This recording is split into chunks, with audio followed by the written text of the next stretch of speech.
Magandang gabi po sa ating mga tagapakinig. Bago po tayo magsimula sa ating kwento ngayong gabi, ay nais ko po muna kayong pasalamatan sa inyong walang sawang suportang pakikinig sa ating bawat upload. At kung ikaw ay bago pa lamang sa aming channel, nais kitang anyayahang i-click ang subscribe button at abangan ang amin pang mga susunod na kwento. At ang atin pong kwento ngayon ay nagmula at isinalaysay ni Lolo Mauro, isang saksi ng karahasang hindi isinulat sa kasaysayan. Magandang gabi, Ulap Noir. Sana'y hindi ito ang huli niyong gabi ng katahimikan. Ako'y hindi basta nanonood lang. Ako'y isang saksi. Ang ikukwento ko'y hindi katang-isip.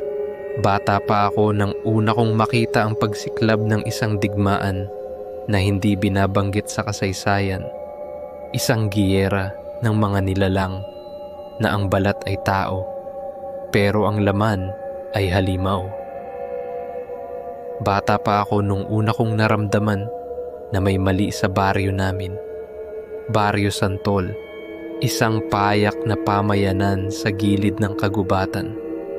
Tila tahimik, pero kung titingnan mong mabuti, para kang nasa isang lugar na pinapatakbo ng dalawang anino. Ang mga makiling, kilala bilang tahimik at mapag-isa. Ang mga gwinto, kabaligtaran, palakaibigan at palaging may bisita sa gabi. Akala ko, natural lang yun. Pero habang tumatagal, napapansin kong hindi sila kailanman nagsasama sa iisang lugar. Kahit pista, laging hati ang mga tao. Parang may invisible na linya sa gitna ng baryo. Isang gabi, bumisita ang pinsan kong si Rico. Doon siya sa kabilang baryo lumaki. Sa gitna ng gabi, ginigising niya ako. "Mauro," may sumisilip sa bintana. Pagtingin ko, wala, pero may naiwan sa bintana, 3 malalaking bakas ng kuko. At amoy dugo ang hangin. Mula noon, nagsimulang magkaroon ng mga pangyayaring hindi maipaliwanag. Mga alagang hayop nawawala, buntis na baboy hiniwa ang tiyan, wala man lang ingay. May isang gabi, nagising ako dahil sa mga alulong na sabay-sabay. Para bang may sinasambit na panalangin. Naririnig ko ring nagtatalo sina tatay at lolo. Pinatay nila si Maring Elena. Kinantihan lang ng mga ginto. Hindi na dapat pinalaki pa. Alam mong may kasunduan. Nalilito ako. Anong kasunduan? Sino ang pinatay? Lahat ito'y tila usapang lihim, bawal sa bata. Isang gabi, sumama ako kay tatay sa palengke. Habang nakasakay kami sa kariton, biglang lumipad mula sa gubat ang isang nilalang. May pakpak, mahabang dila, at mata na pulang-pula. Sinibat ito ni tatay gamit ang itak na may ukit. May simbolo na parang araw at ahas. Nang bumagsak ang nilalang, bigla itong nagbago ng anyo.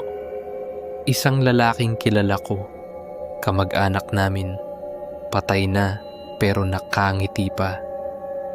Hindi sila titigil, sabi ni tatay.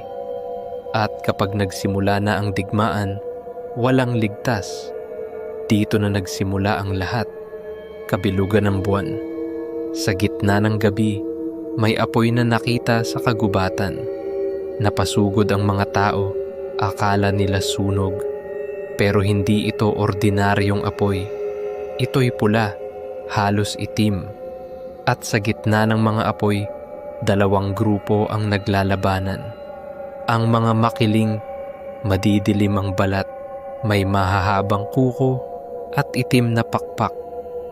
Ang mga gwinto, mapuputi ang mata, may anyong ahas, at kaya nilang tunawin ang laman sa isang bulong. Lahat kami ay nanonood mula sa taas ng burol.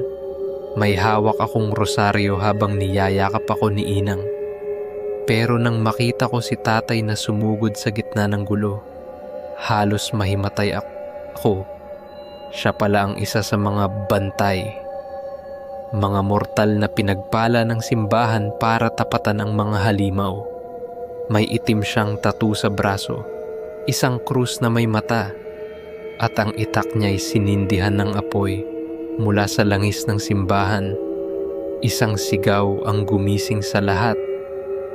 Ang sandugo ay nabasag na, wala ng kasunduan. At bigla, bumaliktad ang mundo namin.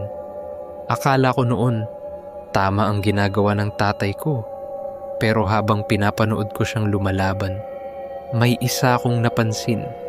Si Tiyang Norma, ang kapatid ni Inang, ay naroon din, pero hindi bilang tagapagtanggol, kundi bilang nilalang na lumilipad, nilulumot ang katawan, at tumatawa habang pinupunit ang lalamunan ng mga tao. Doon ko nalaman, dalawa pala ang dugo sa loob ng aming pamilya. Kami ang tulay, kami ang dahilan kung bakit bumagsak ang kasunduan.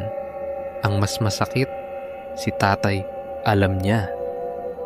Pinili ko ang simbahan para iligtas ka, sabi niya, bago siya sugatan at kinuyog ng 3 nilalang mula sa angkan ng ginto.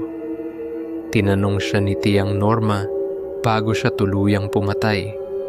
Alin ba talaga ang pipiliin mo, kapatid, dugo o paniniwala?